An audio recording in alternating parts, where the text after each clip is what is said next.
안녕하세요. 네. 안녕하세요. 아유, 항상 이렇게 해맑은 웃음으로 박수로 맞이해 주셔서 감사합니다. 잘 지내셨죠? 네. 네, 예. 평상시에 성경 열심히 읽고 그렇게 살아가십니까? 네? 아, 열심히는 아니지만 그래도 노력은 하고 있습니다. 수지 씨왜 깜짝 놀라십니까? 너무 당연한 얘기를 하셔. 근데 왜 울라 그래? 울고 싶다 근데 갑자기. 예. 하여튼 성경 열심히 읽으시고요. 주의 말씀은 내 발의 등이요 내 길의 빛이니이다. 그런 말씀이 있습니다. 네. 시편 119편에. 그래서 항상 하나님 말씀을 가까이 하고 말씀 읽고 마음에 새기고 네. 실천해서 하나님 은혜로 살아가는 우리 모든 패널분들 또 우리 시청자분들이 되기를 바랍니다. 예. 네. 오늘은 우리가 요한복음 3장을 공부하겠습니다. 네. 지난주에 우리가 요한복음 2장의 후반부를 공부했었습니다. 네. 예수님께서 예루살렘 성전에 들어가셔서 성전을 청결하게, 그러니까 성전 청결 사건이라고도 하고 성전 정화 사건이라고도 네. 합니다. 그 예루살렘 성전에서 막 사람들이 들어와서 그 뜰에서 동전을 바꾸고 소나 양이나 비둘기를 바꾸고 그래서 정말 하나님 앞에 거룩하게 예배드리고 기도해야 되는 공간에서 온갖 장사를 하니까 네. 예수님께서 노끈으로 채찍을 만드셔서 이 성전은 하나님의 집인데 이렇게 장사하는 곳이 아니다 하고 거룩한 분노를 하셨습니다. 그 지난주에 우리가 배웠던 단어는 거룩한 분노. 이런 단어였죠. 네. 잠시 보시면 2장 16절 보시죠. 네.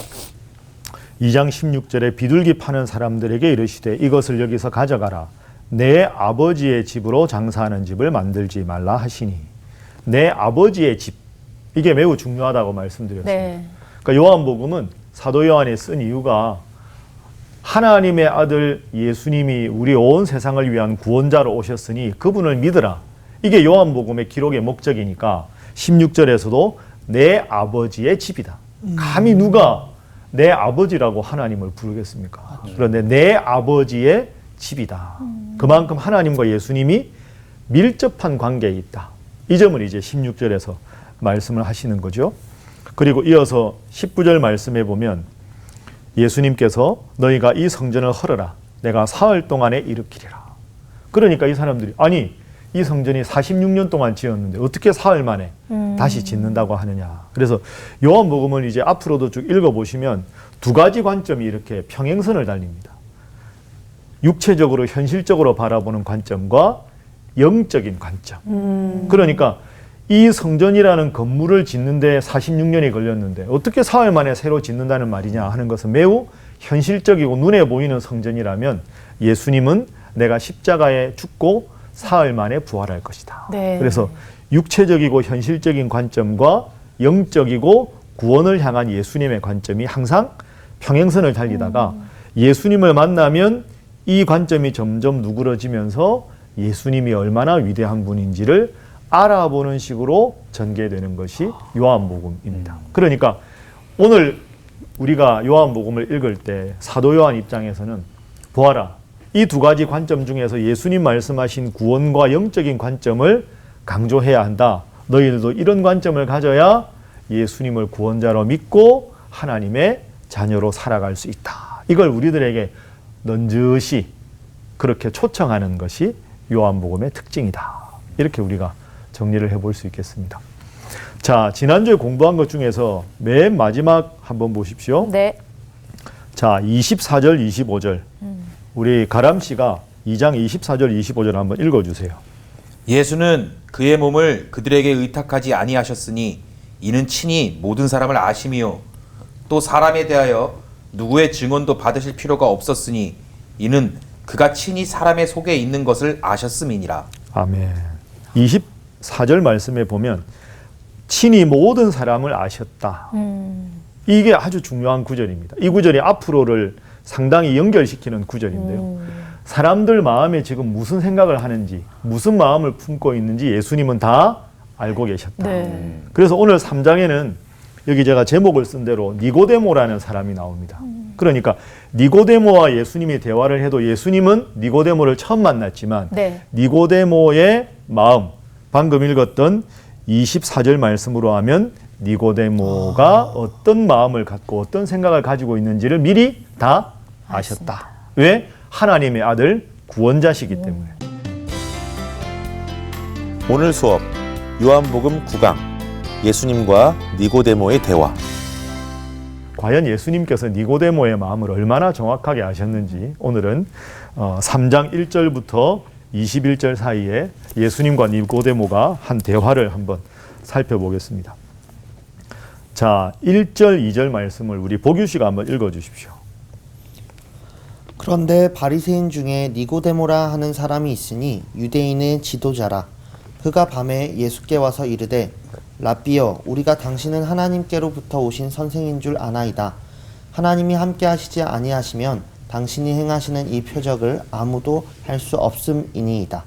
예, 감사합니다. 바리새인, 네. 니고데모가 바리새인 중에 한 사람이라 그랬잖아요. 바리새인이 많이 들어보셨죠? 네. 네. 바리새인이 어떤 사람입니까? 바리새인, 율법학자. 율법학자. 네. 또 바리새인, 성경에 엄청 나오잖아요. 네, 네. 예수님의 대적자. 그러니까 요한복음을 가만히 보면요, 요한복음의 특징이 이렇게 나옵니다. 예수님에 대해서 우호적인 사람들, 우호적인 사람들. 주로 이제 예를 들면 제자들이겠죠. 예수님 제자들은 예수님을 따라왔으니까. 네. 그 다음에 또 한 부류가 있고요. 또 마지막 부류는 적대적인 사람들이 있습니다. 적대적인 사람들. 적대적인 사람들은 그 당시 종교 지도자들이겠죠. 네. 네. 이 사람들 중에서 바리새인들 주로, 서기관들, 네. 제사장들. 네. 그러니까 한마디로 하면 이 사람들은 당시의 유대교 종교 지도자들입니다. 네. 예수님에 대해서 우호적인 사람들이 있고요, 적대적인 사람들이 있어요. 그런데 재밌는 건 니고데모가 바리새인이잖아요. 네. 그럼 바리새인이면 예수님에 대해서 적대적인 사람이에요. 그런데 니고데모가 예수님을 찾아왔습니다. 좋은 마음을 품고. 자, 그걸 한번 보죠. 네. 선생님, 근데 바리새인 할 때 인이 사람 인자예요? 그렇죠. 바리새 사람이에요? 그렇죠. 바리새인, 바리새인이라는 말은요. 사도계인. 그렇죠. 이게 사람 인자입니다. 사람 인자. 바리새가 뭐예요? 바리새라는 말은 바리새인의 원래 정확한 어원의 뜻은요, 구별된 자들. 좋은 말이네. 예. 혹은 분리된 자들. 영어로 하면 어머, 세퍼레이트야. 예. 어머. 무리들이니까 복수형으로 이렇게 됐죠. 그러니까 바리새인들은 어떤 사람들이냐면 이제 그 이스라엘 유대가 로마의 지배를 받잖아요. 식민지가 되잖아요. 그 식민지가 되니까 로마나 헬레니즘 이런 아주 그 다양한 종교 문화가 들어오니까 유대인들 입장에서 보면 구약의 하나님을 믿었던 우리 민족이 종교적으로 타락하게 되겠다. 그래서 타락하면 안 되겠다. 그래서 우리는 그들과는 구별된 자들이 돼야 되겠다. 그래서 이제 기원전 2세기 무렵에 유대교 지도자들 중에서 우리는 유대교의 율법, 네. 종교 전통을 확실하게 지키겠다 하고 그 이방 문화와 연결된 것들을 차단하는 사람들, 맞아. 그 사람들이 바리새인들이죠. 네. 그러니까 사실은 유대교 종교 전통을 수호하려고 했지만 문제는 구약은 인정하지만 예수님을 구원자로 인정을 했을까요? 안 했을까요? 안 했어요. 안 했죠. 그러니까 그런 의미에서 바리새인들은 예수님의 적대자들이 되는 거죠. 그런데 니고데모가 재밌는 건 니고데모는 여기 있는 사람이에요. 중독. 분명히 바리새인 중에 하나인데 예수님을 찾아왔습니다. 네. 예수님의 말씀을 듣고 싶어서. 그러니까 니고데모는 지금 우호적이지도 않고 적대적인 무리들이 대부분인 바리새인에 포함되어 있지만 이 사이에서 약간 방황하는 예수님에 대해서 우호적인 마음도 있지만 그러나 아직까지 완전히 예수님에 대해서 마음을 열지는 알았다. 않은 사람. 자, 그래서요 바리새인 중에 니고데모라 하는 사람이 있는데 유대교의 지도자라, 유대인의 지도자라, 그죠? 유대인 중에서 지도자 계층이었다. 2절, 그가 언제 찾아왔습니까? 밤에. 왜 밤에 왔을까요? 눈치 보이죠? 낮에. 눈치 사람들 보이니까. 눈치 보이지. 그렇죠. 수지 씨 말씀 맞아요. 네. 낮에 오면 바리새인들이 다 적대적인 사람들인데, 야, 너 왜 예수한테 갔다며? 맞아. 이러면 이렇게 될 수 있으니까 남들의 시선을 피해서 밤에 왔다. 예수님에 대해서 마음을 열고 싶긴 한데 다른 사람 눈치가 보이는 어정쩡한 상황이죠. 밤에 예수님께 와서 말합니다. 뭐라고 불렀습니까? 랍비어. 랍비어. 랍비가 무슨 뜻이죠? 선생님. 예수님이 당시에 나이가 얼마나 되셨을까? 30. 그렇겠죠. 네. 공생의 초반이니까 33세 사셨으니까 나이가 30 정도. 네. 니고데모는 유대교 지도자입니다. 그러니까 니고데모 나이가 정확하게 안 나오지만 그 당시에 유대교 종교 지도자는 최소한 40세 이상 정도로 봅니다. 그러니까 니고데모가 예수님보다 나이가 아마 많았을 거예요. 네. 그런데 나이가 30인 그리고 예수님은 아직까지 백성들에게 아주 위대한 기적을 많이 행하시기 전인데 네. 들리는 말들과 기적의 소식, 예를 들어서 2장의 가나 혼인잔치 이런 걸 듣고 저분이 정말 대단한 분이구나. 그런데 다른 바리새인들 눈치 보이니까 밤에 왔습니다. 그런데 자기가 마음을 열었다는 표시가 랍비어라고 부른 거죠. 네. 랍비어라고 부르고 우리가라는 말은 니고데모 같은 마음을 품은 사람들이 좀 더 있다. 네. 많지는 않았겠지만 네. 예를 들면 바리새인 중에서 대부분 예수님에 대해서 적대적이었는데요. 바리새인 중에서 예수님에 대해서 우호적이었던 사람이 니고데모가 있고 예수님 돌아가셨을 때 자기 무덤을 예수님께 이렇게 양도했던 누군지 기억나십니까? 오, 그런 사람이 있었어요?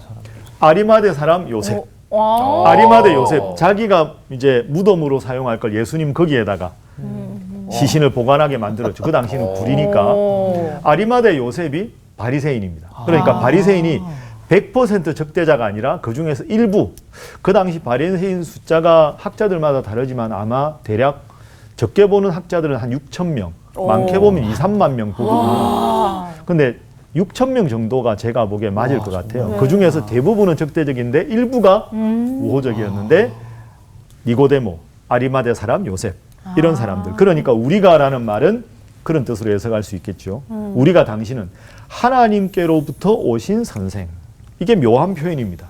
하나님께로 왔다는 건 마음을 열었다는 표시고 그렇죠. 구원자라고 말하지는 않고 선생님. 애매모호한 거. 애매모호하죠. 그러니까 네. 마음을 열기는 했지만 완전히 열지는 못했다. 네. 이게 이제 1절과 2절을 통해서 우리가 볼 수 있는 거죠. 왜 하나님으로부터 왔다고 니고데모가 생각하느냐? 하나님이 함께 하시지 않으시면 당신이 행하시는 이 표적을 아무도 할 수가 없습니다. 당신이 행하시는 표적을 제가 들었는데 과연 당신은 하나님으로부터 왔습니다. 그런데 선생님이긴 한데 그 이상은 모르겠습니다. 그 예수님이 지금 그 마음을 딱 보신 거죠. 예, 좀 더 살펴보죠. 예수님이 그래서 그 마음을 아시고 말씀하십니다. 진실로 진실로 내게 이르노니 사람이 거듭나지 아니하면 하나님의 나라를 볼 수 없느니라. 예수님 말씀하시는 중에 가끔 진실로 진실로 이렇게 말씀하시는 경우가 있습니다. 네. 진실로가 혹시 헬라어, 신약 성경에 쓰여진 헬라어로 뭔지 아십니까? 진실로가 아멘입니다. 아멘. 아멘. 네, 오. 진실로라는 말은 아멘, 아멘 이런 뜻입니다. 그럼 우리가 하나님 말씀에 대해서 아멘 하잖아요. 네. 그러니까 보세요. 니고데모 말고 이런 대적하는 입장에서 보면 예수라는 젊은이가 와서 네. 자기 말에 대해서 아멘, 아멘이라고 말한다.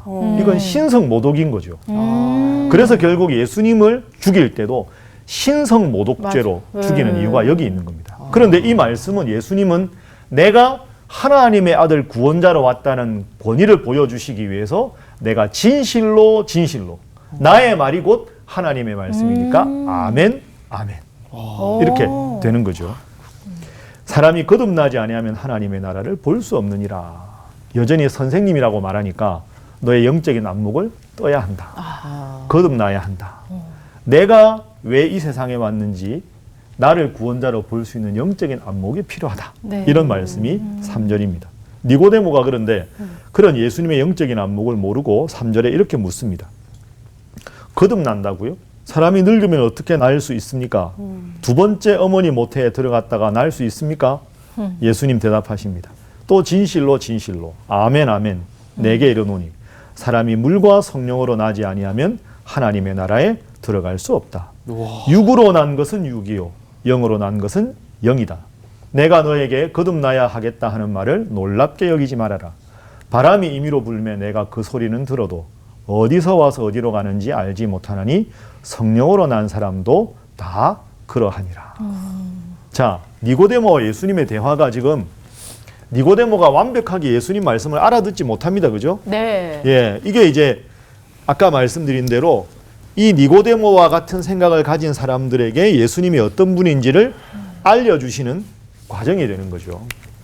육으로 난 것은 육이고 영으로 난 것은 영이다.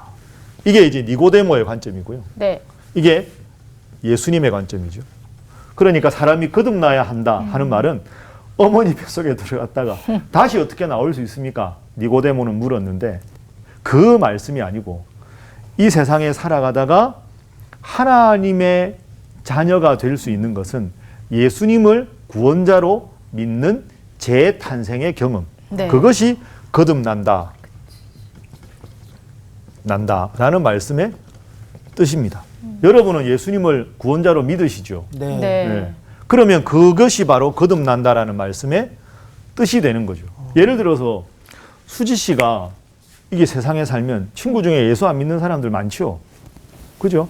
그럼 예수 안 믿는 사람들도 있고 예수 믿는 수지 씨가 있으면 제3자가 보기에는 예수 믿는 사람이 뭐 여기에 뭐 이렇게 빨간 띠를 두른 것도 아니고 나는 구원받았습니다. 표식을 하는 게 아니고 다 똑같잖아요. 그러니까 세상에 있기 때문에 제3자 눈에는 다 같이 살아가는 것처럼 보입니다. 그러나 이것은 이 예수님을 구원자로 믿는 것은 같은 세상에 살지만 다른 차원의 삶을 사는 거죠. 네. 다른 차원이라는 말은 내 인생에 가장 중요한 것은 주님이다. 네. 내 인생에 가장 중요한 것은 구원이다. 네. 그러니까 세상 사람들이 돈, 명예, 지위 이런 걸 1순위로 꼽고 살아가지만 나는 다른 차원. 내 인생에 가장 중요한 건 주님이 내 인생의 1순위다. 이렇게 살아가는 모습. 그러면 우리가 바람이 부는데 바람이 어디서 와서 어디로 가는지는 모르지만 바람을 느낄 수 있잖아요. 네. 그러니까 예수 믿는 사람, 저 사람은 표식이 있으니까 예수 믿는 사람이구나가 아니라 세상을 함께 살아가는 것 같지만 야, 저 사람은 힘들 때 기도하더라. 좋은 일 있으면 하나님 앞에 먼저 감사하더라. 우리와는 다르구나. 겉으로 보이는 표식이 없지만 살아가는 모습이 다르구나. 그러니까 이런 삶을 살아야 한다는 것을 니고데모에게 예수님께서 말씀하고 계시는 거죠. 그러니까 같은 세상에 살지만 다른 차원의 삶을 살아가는 것. 내 인생의 주인이 주님이시다. 네. 그런 마음으로 살아가야 한다. 이렇게 지금 예수님께서 말씀하십니다. 그러니 니고데모가 또 말합니다. 9절에 니고데모가 대답하여 이르되 어찌 그러한 일이 있을 수 있나이까? 아유, 그런 일이 어떻게 가능합니까? 아직 못 알아듣는 거죠. 10절 예수님께서 이제 핀잔을 주십니다. 점잖게 너는 이스라엘의 선생으로서 이러한 것들을 알지 못하느냐? 야, 이것도 모르고 무슨 선생이냐? 이건 막 나무라시는 게 아니라 선생이 선생 노릇을 제대로 해야지. 스스로의 부족함을 깨우쳐 주시는 예수님의 모습입니다. 11절 진실로 진실로 너에게 이르노니 우리는 아는 것을 말하고 본 것을 증언하노라. 그러나 너희가 우리의 증언을 받지 아니하는도다. 아까 니고데모가 예수님께 그렇게 이야기했죠. 2절에 보면 랍비여 우리가 당신은 하나님께로부터 오신 선생인 줄 아나이다. 우리가 이렇게 말했잖아요. 네. 그래서 예수님께서 그걸 딱 받으시 11절에 우리는 나와 제자들은 아는 것을 말하고 본 것을 증언한다. 그런데 너희들은 종교 지도자라고 하면서 하나님에 관한 것, 예수님, 내가 구원자로 온 것에 대해서 너희들은 받지 않는다. 자기 땅에 예수님이 오셨는데 지금 유대인들이 예수님을 안 믿잖아요. 그 상황을 말씀하신 거죠.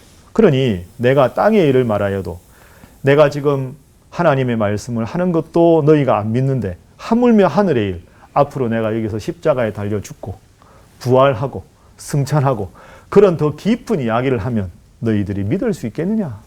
왜 선생이라고 하면서 이렇게 무지하냐? 이 지금 예수님의 안타까운 마음. 선생이 선생 노릇 하지 못하는. 그런데 대부분 사람들은 훌륭한 선생님이라고 다 따르는데 어떻게 보면 하나님께로 제대로 인도하는 게 아니라 엉뚱한 길로 가고 결국 예수님을 십자가에 못 박게 되는 그런 상황에 대한 안타까움. 그 저는 요한복음을 읽으면 제일 많이 떠오르는 단어가 안타까움입니다. 왜 그렇게 살아가니? 왜 나를 못 알아보지? 그게 아닌데.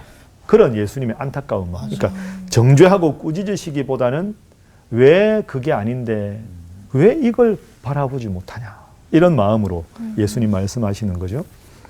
그래서 13절 또 이제 영적인 말씀을 더 하십니다. 하늘에서 내려온 자 곧 인자 외에는, 인자는 무슨 뜻일까요? 인자. 하늘에 있는 인자. 인자. 이게 무슨 사람인 자 아들 아들 자자. 자자. 사람의 아들. 사람의 풀면 아들. 예수님이 자기 스스로를 늘 인자라고 주로 네. 말씀하셨습니다. 이게 아주 멋진 겁니다.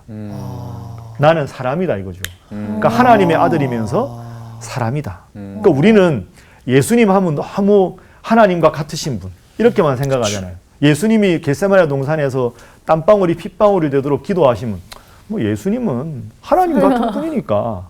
그게 아니죠. 예수님도 마지막 순간까지 십자가 앞에 두려워하고 아버지 하나님 가능하시면 십자가를 좀 옮겨주십시오. 네. 그러나 내 뜻대로 마시고 아버지 뜻대로. 저는 처음부터 예수님이 그런 고민 없이 주님, 아버지 십자가 받겠습니다 이러면 대단하다 하면서도 뭐 하나님의 아들이니까. 맞아요. 그런데 네. 밤새 이 십자가 그러니까. 정말 져야 합니까? 예수님께서 스스로를 인자라고 소개하신.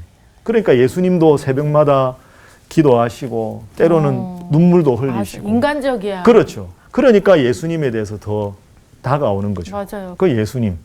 그런 의미에서 인자라고 예수님이 스스로를 소개했다는 것도 참 우리가 의미 있게 새겨볼 그런 대목입니다. 14절. 모세가 광야에서 뱀을 든 것 같이 인자도 들려야 하리니 이는 그를 믿는 자마다 영생을 얻게 하려 하심이니라. 자, 14절에 모세가 광야에서 뱀을 든 것 같이 인자도 들려야 하리라. 이게 무슨 말인지 기억나십니까? 네. 뭡니까? 윤정씨 한번 설명해 이게 보세요. 그래서 뱀을 이게 그 모세가 그 노뱀을 들었을 때 뱀을 쳐다보는 사람들은 산다고 그랬잖아요. 오, 그렇죠. 정확하게 아시네요. 아 그래요? 예, 예. 그게 민수기 21장에 나온 가람 씨 너무 윤정 씨를 자랑스럽게 쳐다보시고. 너무 자랑스러워요, 저도. 의외의 모습에 놀라고 있는 거예요. 지금. 제 인생의 자랑입니다. 구약 성경에 민수기 21장에 네. 보면 이스라엘 백성들이 출애굽하는 과정에서 지름길이 있는데 삥 돌아가야 되는 것 때문에 마음이 아주 불편해집니다. 그래서 막 하나님께 원망을 하고 막 불평을 합니다. 그러니까 하나님이 만나 메추라기를 날마다 그렇게 주시는데 이 하찮은 음식, 아니 그 만나에 대해서 하찮은 음식이라고도 이야기를 하고요. 그 다음에 하나님께 막 불평을 합니다. 그래서 하나님께서 야, 정신을 좀 차리게 해야 되겠다 해서 이제 불뱀을 보내서 불뱀을 다 이제 많은 사람들을 물어서 거의 죽을 지경이 되거든요. 그때 이제 하나님께서 구원의 표지로 모세에게 놋뱀을 만들어서 장대에 높이 달아라. 맞아. 그리고는 이제 백성들에게 선포합니다. 불뱀에 물려서 죽어가는 사람들은 이 놋뱀을 보면 살게 될 것이다. 맞아. 그런데 반응이 두 가지로 나누어지는 거죠. 야, 놋뱀 보러 가자. 하나님이 모세를 통해 말씀하셨다. 나가서 그걸 보면 사는데 그거 본다고 살겠냐?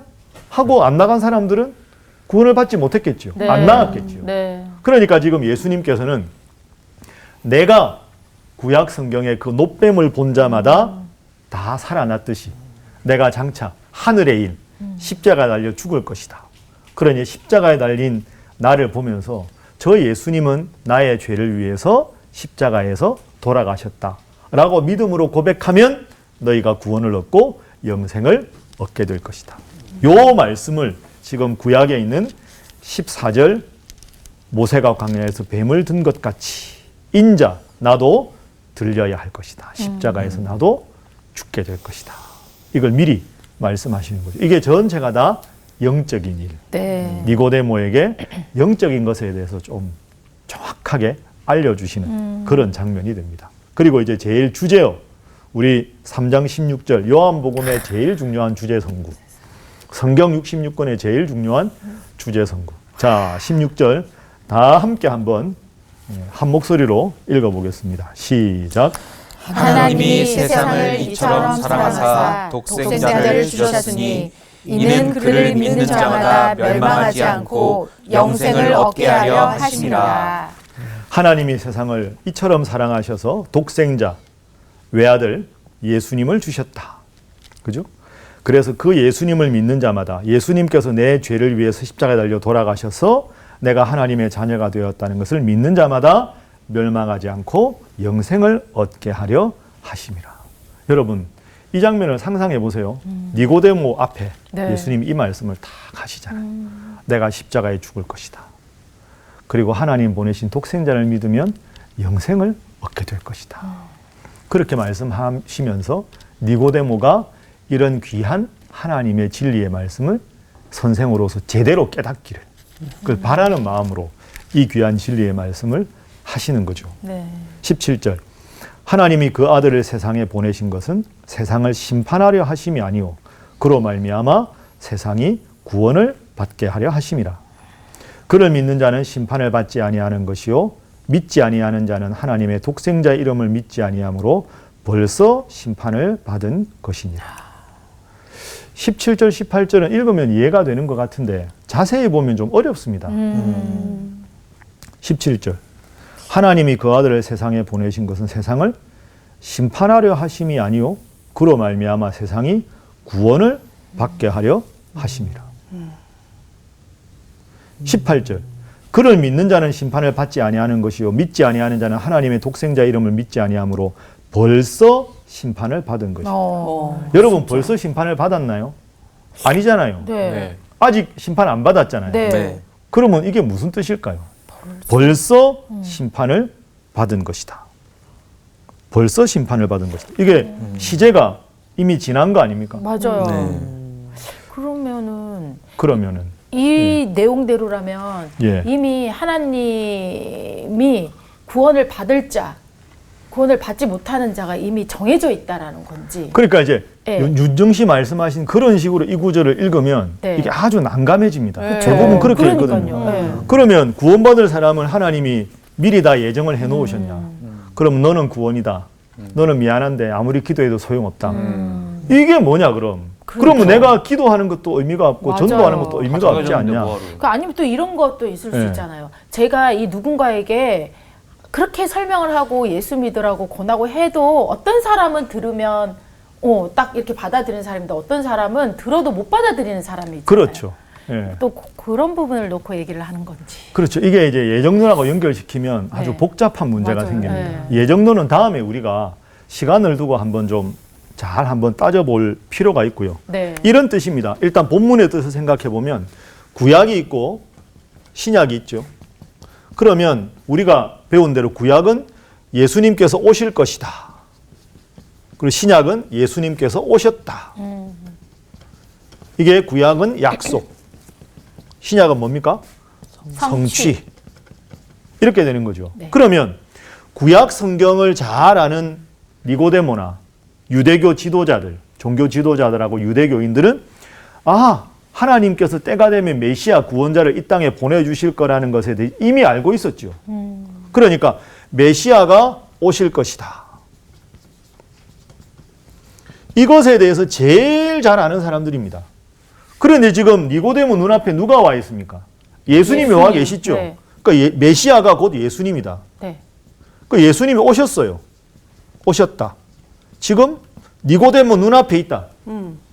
그리고 지금 유대 땅에서 가나 혼인잔치에서 물을 포도주도 만드시고 하나님 말씀을 전하시고 계신데 구약에 대해서 제일 잘 아는 사람들이 예수님을 지금 알아보지를 못하고 믿지 않고 있는 거죠. 네.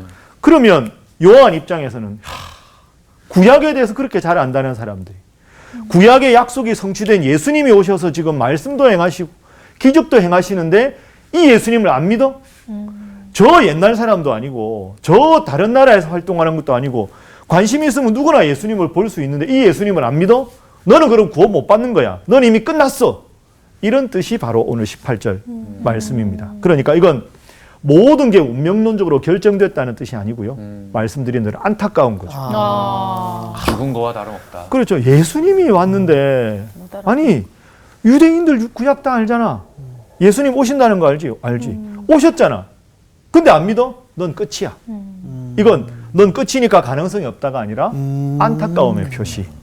예를 들면 가람 씨 농구 좋아하세요? 네, 예. 농구. 어렸을 때 참 좋아했습니다. 네. 지금은 지금은 해본 지가 오래됐습니다. 나이가 좀. 예. 네. 예를 들어서 농구를 한다. 길거리 3대3 농구를 한다. 예. 그럼 예를 들어서 이제 잘 모르지만 정규 농구는 4쿼터까지 하잖아요. 그죠. 그러면 1쿼터부터 4쿼터 종료 휘슬이 울려야 끝나는 거예요. 네. 그럼 예를 들어서 이제 농구를 하고 있는데 제가 제일 좋아하는 농구 선수가 마이클 조던이거든요. 요즘 선수들은 잘 모르니까. 마이클 조던이 그냥 농구하고 있는데 그냥 예를 들어서 고등학교 체육관에서 하고 있는데 쓱 왔다. 쓱 와가지고 이렇게 둘러보다가 유니폼을 벗고 워밍업을 딱 하고는 우리 팀의 3쿼터 중반쯤에 삑 휘슬이 울리면서 선수 교체를 하는데 마이클 조던이 딱 들어왔다. 와. 예를 들어서. 대박. 그러면 모든 관중들이 보고 야 누구야? 마이클 조던이야. 야 끝났다. 야 끝났지. 그만해 그만. 게임 오버. 안 해. 끝. 이미 끝난 거야. 라고 말하는 겁니다. 자 논리적으로 생각하면 농구는 4쿼터 휘슬이 불려야 끝나는 겁니다. 그렇죠. 근데 마이클 조던이 딱 워밍업을 하고 딱 코트에 들어서는 순간 야 끝났다. 안 해. 야 이거 해보나 마나야. 완벽하게 끝이야. 이게 18절입니다. 믿지 아니하는 자는 하나님의 독생자의 이름을 믿지 아니하였으므로 벌써 심판을 받은 것이다. 끝까지 휘슬 필요 없어. 그치. 야 마이클 조던 등장한 순간 게임 오버. 싹을 보는 거구나. 그런 거죠. 그래도 하긴 해야죠. 그렇죠. 아, 마이클 그치. 조던 경기를 더 보고 싶습니다. 보고 싶어서. 네네. 그러니까 그런 뜻입니다. 그러니까 중요한 건 아까 윤정 씨가 말씀하신 대로 네. 아니 미래가 이미 다 결정됐으면 그럼 구원받을 사람, 구원받지 않을 사람 결정났으면 우리가 전도할 필요도 없고 그쵸. 기도할 필요도 없잖아. 그런 뜻이 아니고 하나님의 아들 예수님이 오셨는데 이게 1장부터 계속 강조한 거 아닙니까? 자기 땅에 오매 자기 백성들이 영접하지 아니하였다. 여전히 빛 가운데 거하지 못하는 것에 대한 안타까움. 이런 안타까움의 정서가 18절입니다. 그리고 19절.